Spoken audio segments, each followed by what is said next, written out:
తప్పు చేసిన తర్వాత పనిష్మెంట్ ఇచ్చిన తర్వాత అంటే ఆల్రెడీ ఒకరు బలైపోతారు ఇక్కడ.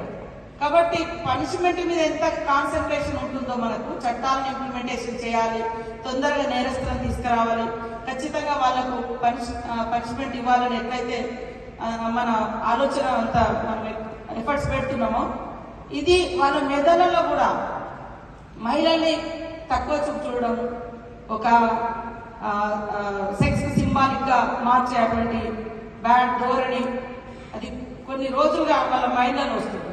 సో క్లాస్ రూమ్ల నుంచి వాళ్ళ మైండ్ లో ఉమెన్కి ఎట్లా రెస్పెక్ట్ ఇవ్వాలి. మేము ఎంతసేపు మా సేఫ్టీ గురించి మేము మాట్లాడుతున్నాం. మా దారిలో మేము పోతున్నా కూడా మా సేఫ్టీ గురించి మేము మాట్లాడుకోవాల్సిన పరిస్థితి ఎందుకు? అవతలి వాళ్ళు